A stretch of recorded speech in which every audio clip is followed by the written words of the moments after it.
The title of this sitting is, if I remember correctly, the paradox of being a divine and human fused sandwich. So obviously we're talking about the core paradox and about being simultaneously divine and human.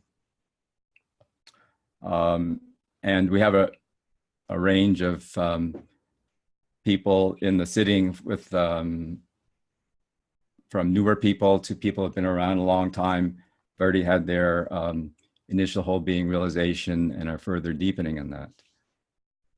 So there'll be, let's say, talking for a broad group here. I will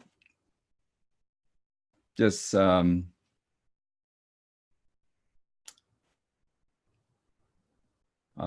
start out with reading a short, rough draft of a mini essay that I wrote this morning, getting ready for the sitting. And it is on this topic of being a divine and human fused sandwich. So I've tentatively titled this The Sacred, Divine, and Human Fused Sandwich. I'm going to be looking at realization from a certain angle and whole being realization, and talking from, let's say, whole being from a point of view of words can't describe it, but ultimate reality. Because there's the absolute and there's a relative, and they're married together. And so let's say in advanced realization, this gets further clarified. So we're going to be talking about ultimate reality, or trying to point at it, because you can't describe it. Okay. Ultimately, there is only radiant, whole, divine being. Only radiant, whole, divine being. Radiant, whole, divine being is simultaneously unmanifested and manifested. That's the paradox. Radiant, whole, divine being is all that there is. We, each and everyone, already are that. We are not separated from that. We don't need to reunify with that. We don't need to ascend into that or try to hold on to it. We already all am that. Each of us is all-inclusively God, whole divine being. That whole divine being, or ultimate being, is another term I'm just using. Ultimate being is both simultaneously transcendental or unmanifest and materialized into matter.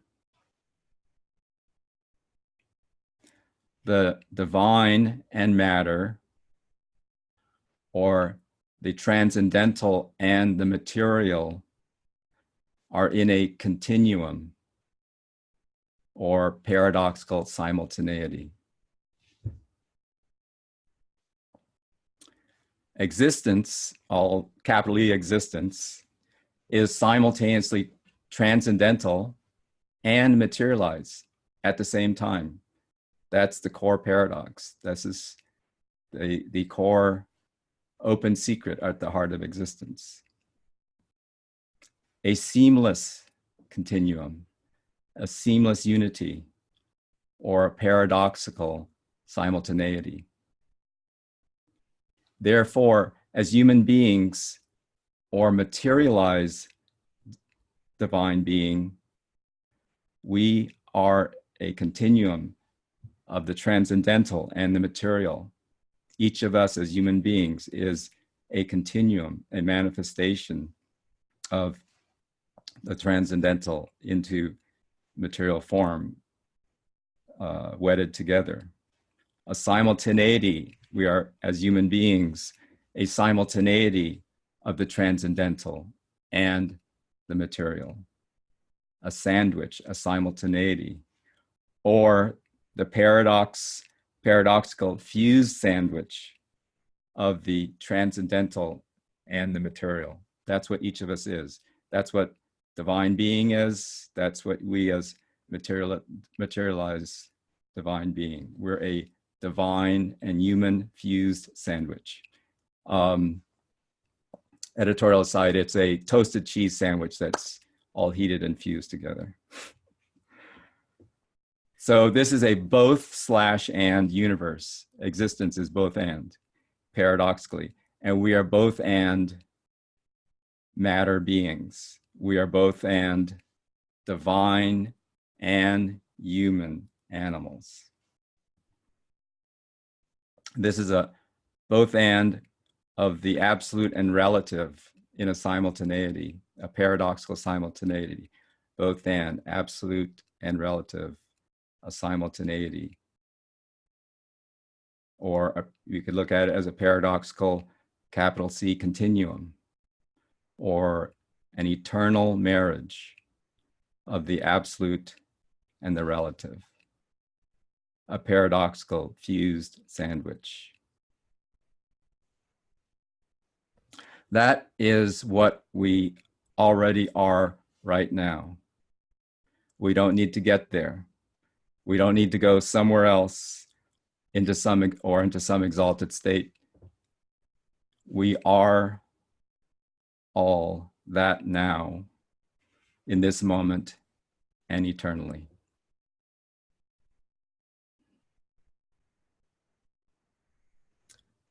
We realize this through grace and transmission.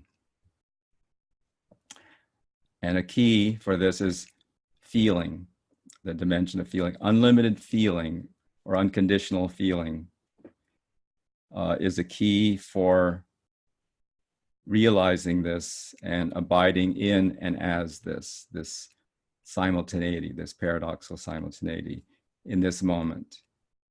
Feeling, unlimited feeling in this moment. And in this moment, in the living moment of only one ultimate whole being.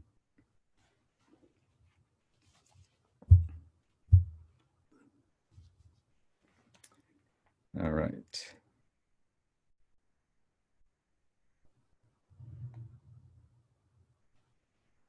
So that's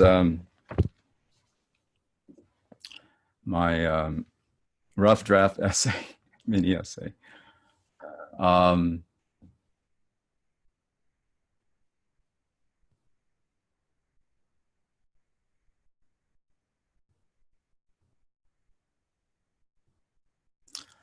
In working with students and hearing, witnessing different, let's say, students studying things in terms of realization, we want to be, they're trying to be, well, let's put it this way. Before realization, I thought that I had to get into some exalted state and stay there. And, or that the divine transcendental was elsewhere and someone had to put it together. And so it's matter, realization is actually not realization. It's not an awakening. It's a recognizing or a rediscovering of that which is already true. So what we call whole being realization is more just having stable access to feeling and being, abiding in that paradox of being both the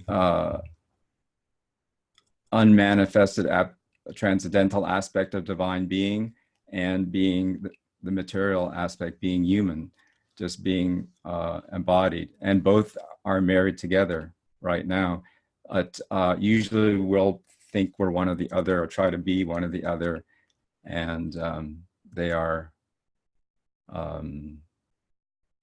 married together, fused together in a continuum, or another way of saying it, a simultaneity, and never separate. This is more at the ultimate sense, because there is a difference between the absolute and the relative in the everyday, 3D world.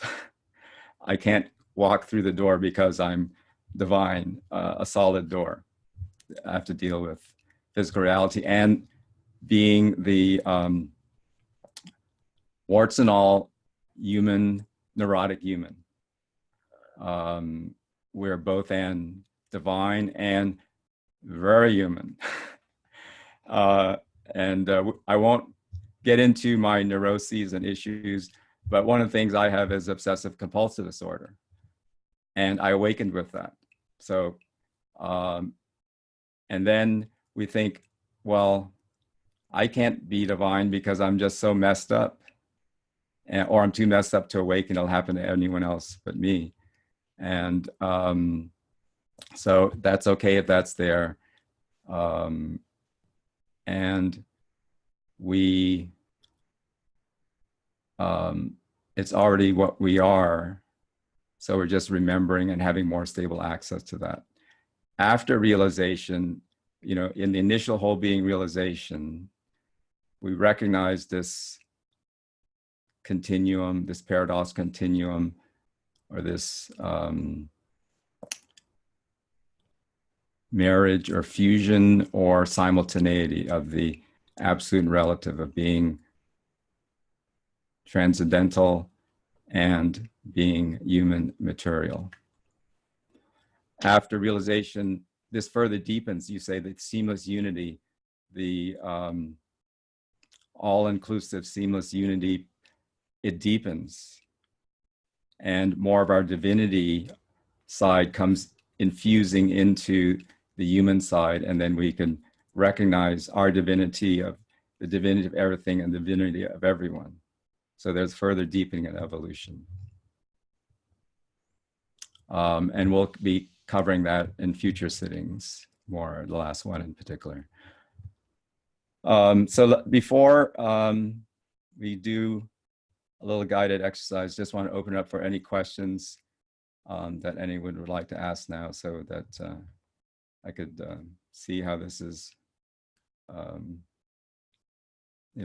get a sense of what you might like to know more about. So if you have a question, okay. So Alan, okay, I'm unmuted. Okay.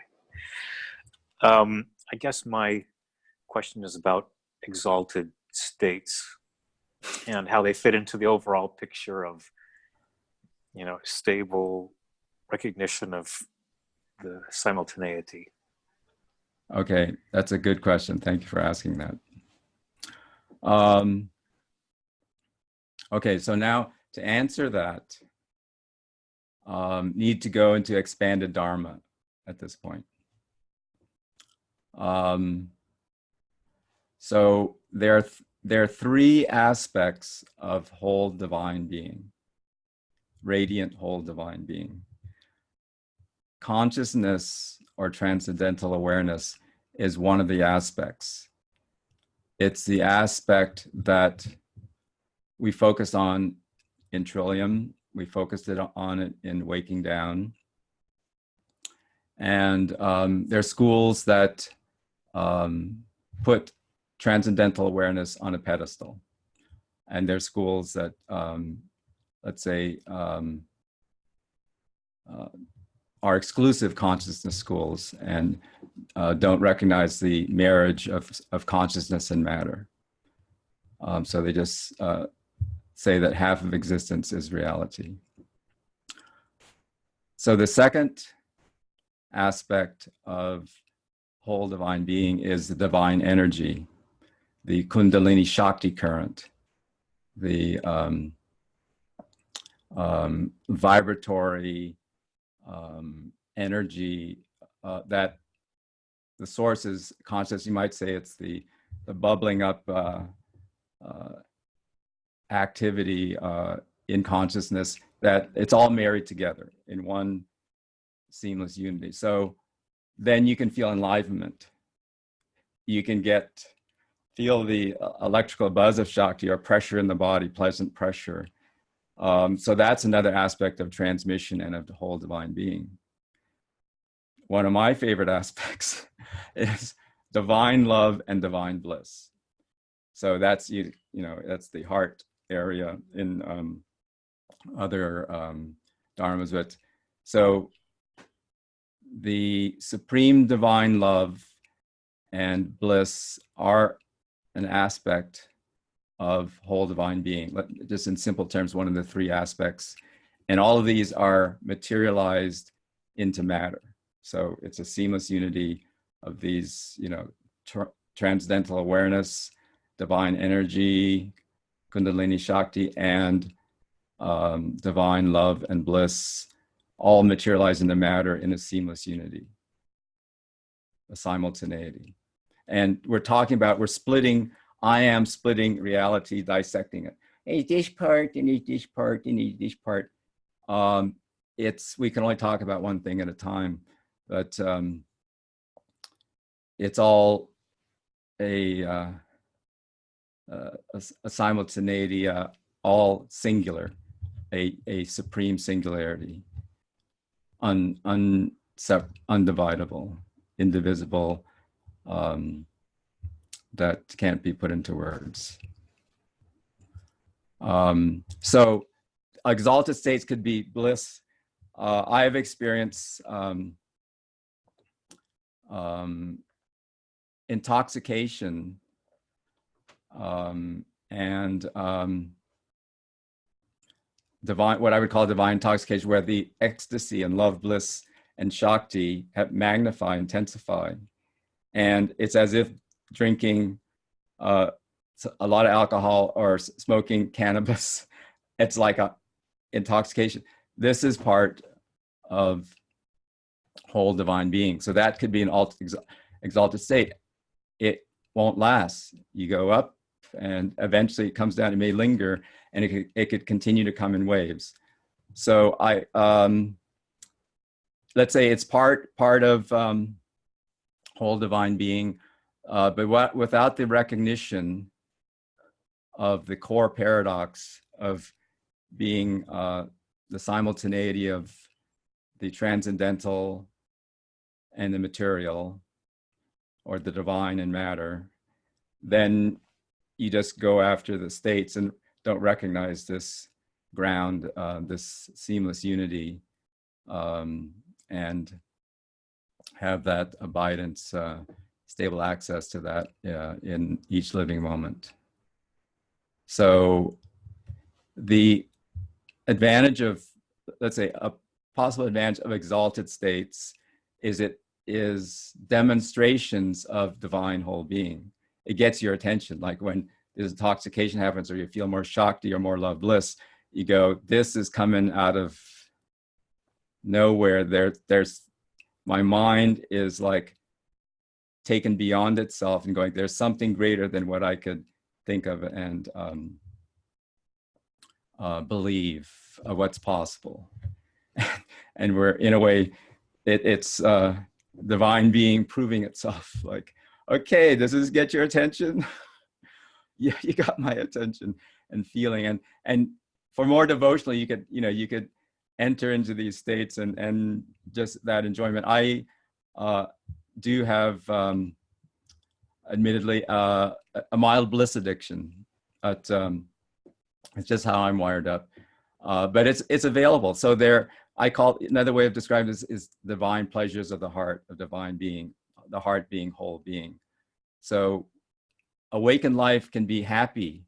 It can be even ecstatic in its waves. You're more sensitive to the whole, your humanness, and you feel more of the rawness, everything you feel more of. So it's a wild ride. But it can, let's say there's more enjoyment that's available that's part inherent in whole divine being. So that's my little longer answer to your question. So thank you, Alan. Yes, Clarice? You have to, yeah. My question is, what was your experience like of awakening? Were you an oozer, or did it happen suddenly or somewhere in between? Can you describe a little bit? Okay. I'll have to keep it short. On my teacher page, one of the writings I have is an awakening poem that I wrote the night of my awakening that describes a little bit of some of it. I had a distinct transition in my second birth awakening, or initial, what we're calling it, initial whole being realization. And by grace, and it happened in about 7 weeks. I saw Saniel, and there was a big opening there. I worked with some other teachers who were like, let's say, holding sittings elsewhere, but had some association with them. And then I had a distinct awakening while I was driving home from a sitting. And I particularly remember going across the Golden Gate Bridge and I was feeling like consciousness or awareness, like intensifying. So it was just like spacious emptiness, that all phenomena, thoughts were arising, disappearing, and that there was an expansion of what I call centerless, uncaused love. And then I was also feeling more buzz of energy in the body. And so it was a more distinct rather than oozing in. And I didn't know that was a second birth happening at that time. It took a couple of days to sort that out, but it was distinct and dramatic in my case. It varies, it's unique for each person. I think there are more people oozing in or more progressive. However it happens for you, it'll be unique, and just honor and have faith that however it needs to happen for you will happen. Why is it that almost every awakening I hear about seems to be with, around the transmission of a Samuel Bonder or somebody with this like super high energy, and I'm just hoping I'm not going to be around Samuel Bonder. So. Oh, it can happen. This happened. That was the only teacher that at that point. This was in 1995. So you have a whole variety of what the 30, 35 Trillium Awakening teachers to work with, and it's who you resonate with.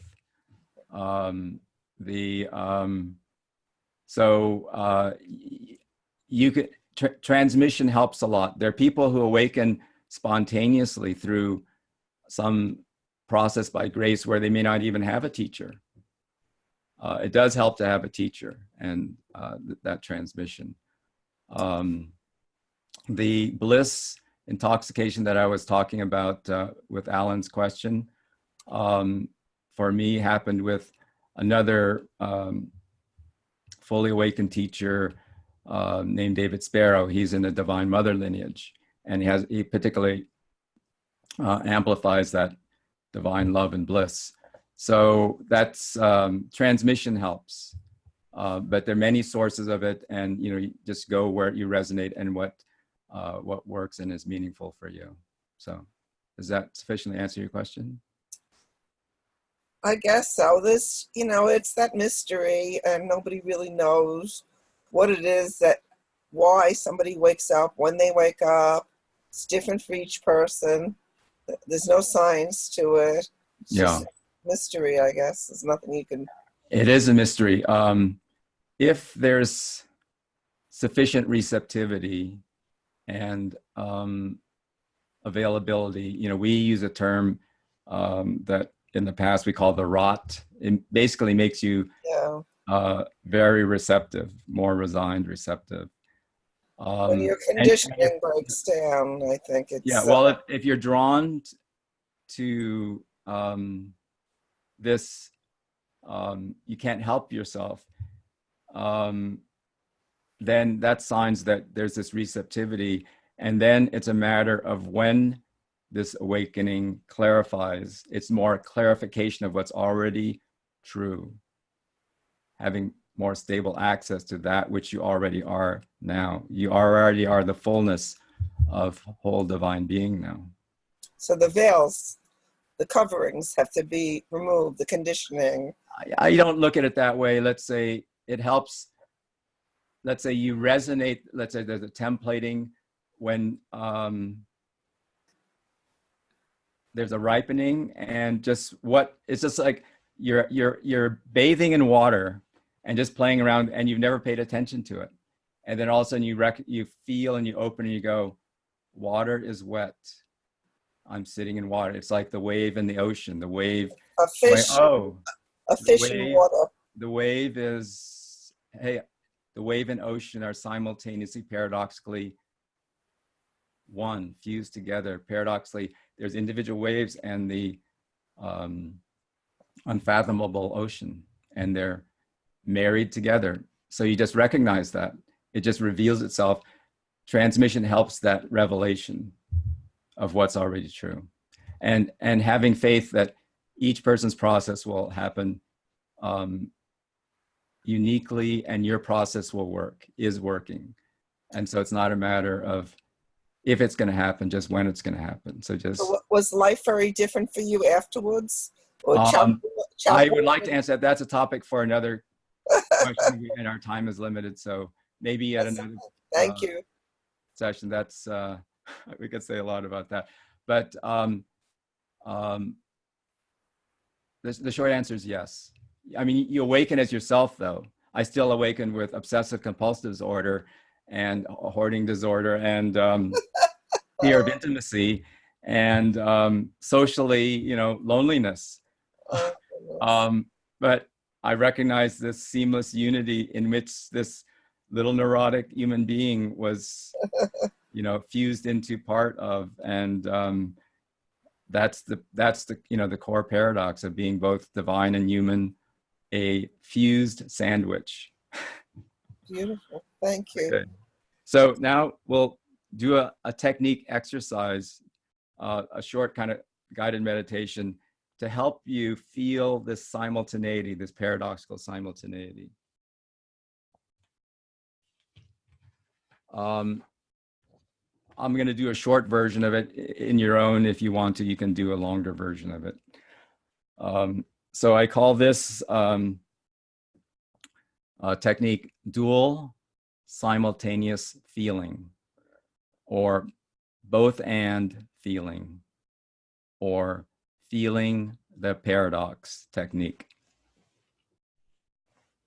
Okay, so you can close your eyes and just relax into your body and just let the breath come in and out easily.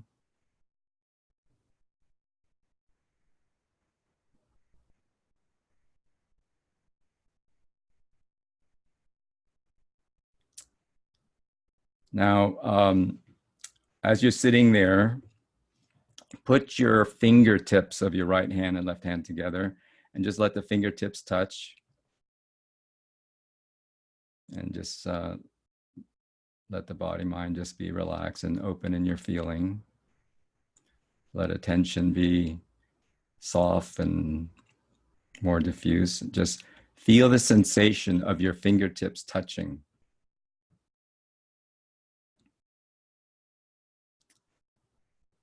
Feel the sensation there where your fingertips are touching. Now shift your attention to feel the sensation of your whole body. Sense of your whole body, sensation of your whole body.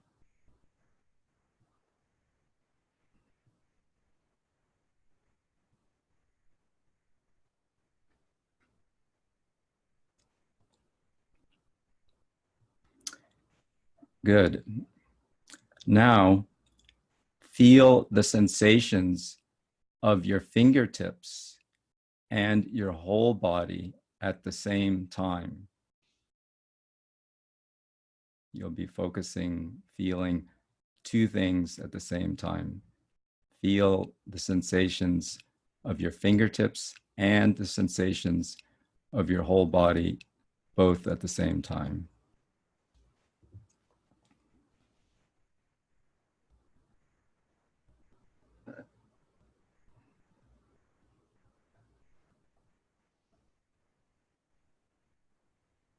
Okay, good.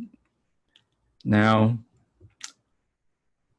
shift your attention to feeling your whole body now in this moment. The sensations and sense of the whole body now in this moment.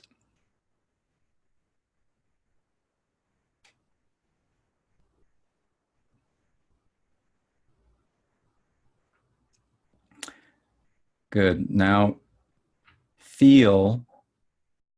shift your attention and feel the infinite field in which the whole body is arising. Feel or notice the infinite field in which the whole body is arising.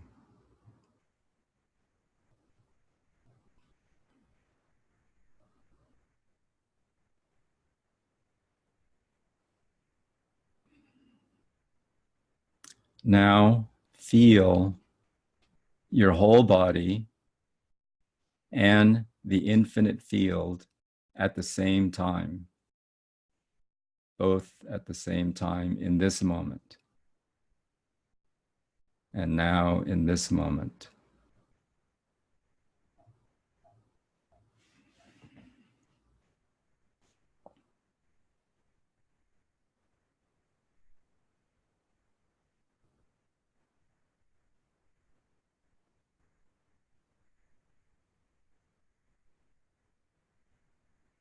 It may have already happened. Now, let the two merge into one unified field.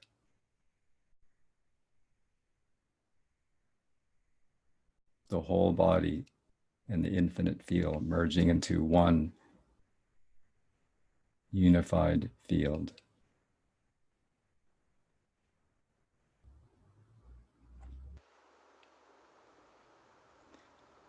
In this now moment, abide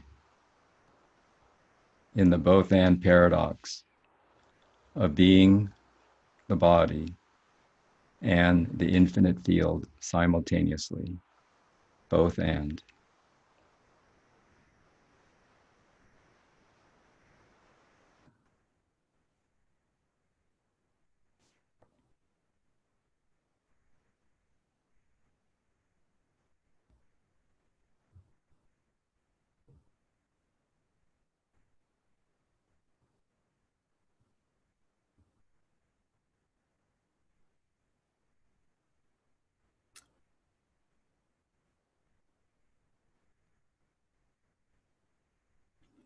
Okay, so then gently let yourself come back into your body and into the room.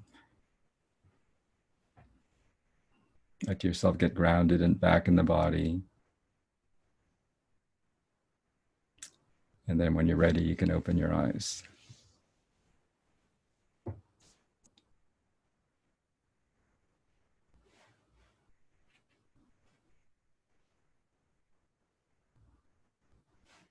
So this exercise, some of you may do this naturally, spontaneously. It's a way of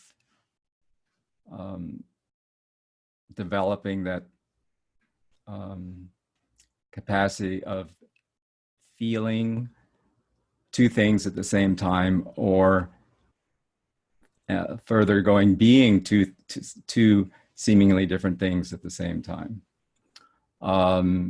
If you have already had, whole being realization or second birth, then you have maybe an easier time of resting and abiding in this core paradox, this conscious paradox, being the both and.